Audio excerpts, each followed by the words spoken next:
Most people are rightly concerned about their appearance in public. Our appearance says much about our credibility and trustworthiness. We make sure that we don't send an erroneous message by the way we look. If you were to go for a job interview, you would want to look your best.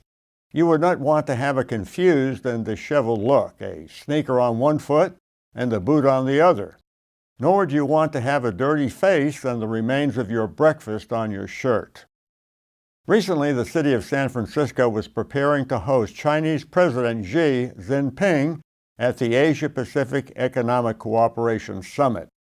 Sadly, the city of San Francisco was mocked and ridiculed on Chinese media.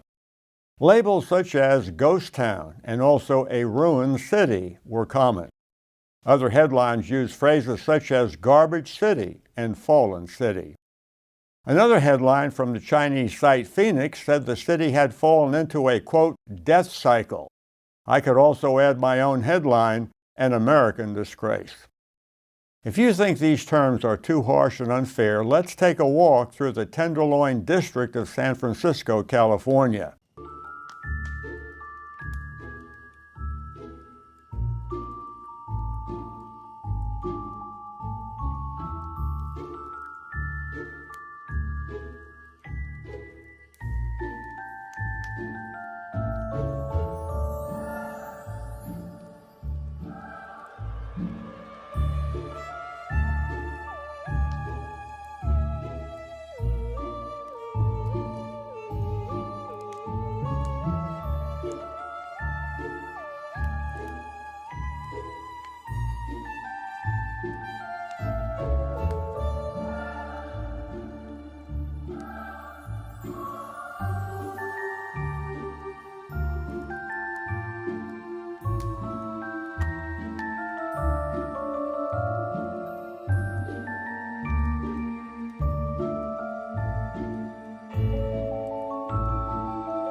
Can you imagine what it would be like to drive through this part of the city or to have your place of employment in that area? Would you want your wife to work there? Would you want to work there? That's why businesses are closing. Who wants to shop in a place like that? Would you want to eat in a restaurant in such a location? How about staying in a local hotel? The best thing that could happen to you would be the bed bugs.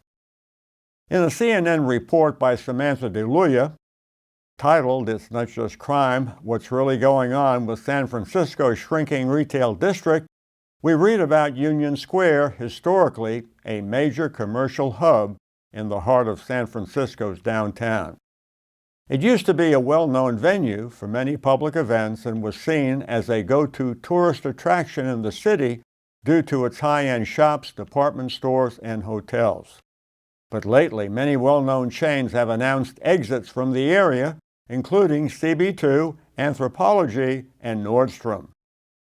According to data provided by CNN by market research firm Coresight, nearly 40 retail stores have closed in Union Square's zip code since 2020, while dozens more have closed in the surrounding area.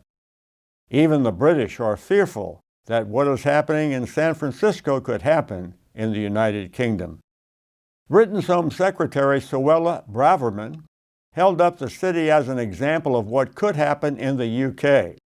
She outlined plans to prevent charities providing tents to homeless people and encouraging camping on city sidewalks. Braverman said, quote, "Unless we step in now to stop this, British cities will go the way of places in the U.S. like San Francisco and Los Angeles, where weak policies have led to an explosion of crime, drug taking, and squalor." Close quotes.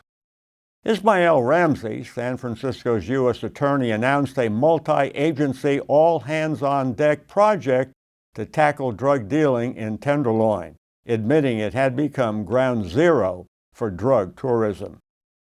He revealed that 50 kilograms of fentanyl have been seized from the district streets in the last 4 months, nearly double the amount in the same period last year and enough to create 20 million lethal overdoses. Quote, "Our drug crisis has been fueled in part because selling fentanyl has become a lucrative vocation for people who have found our neighborhoods and principally the Tenderloin district to be a convenient and risk-free marketplace," Ramsey said. Yes, take a walk through the Tenderloin district of San Francisco, and what do you see there? There is a woman giving birth on a sidewalk as pedestrians walk past. The baby lies on the sidewalk, crying, covered in the mess of its birth, until its mother reached out to scoop it up with a piece of fabric. California Governor Gavin Newsom recently went to Beijing to meet with Chinese Communist President Xi. News outlets reported that they were discussing climate change, raising hopes that China and the United States can find common ground ahead of the APEC summit in San Francisco. I wonder if Governor Newsom will take President Xi on a tour of what used to be America's most beautiful city. They might also arrange for a dinner with America's Commander-in-Chief, Joe Biden, who was a model diplomat and courageous leader of the U.S. Armed Forces. Of course, I am being sarcastic, but I hope you realize that progressive leadership is disgracing America. The proof is all around us. Even Chinese media are mocking us. San Francisco and many other cities are good examples of Proverbs 14:34. Righteousness exalts a nation, but sin is a disgrace to any people. Progressive leadership will continue to destroy American cities and America itself. However, God need not destroy us with a show of divine power. Perhaps a more fitting judgment is to leave us to wander in our darkness and to reap the consequences of our own folly.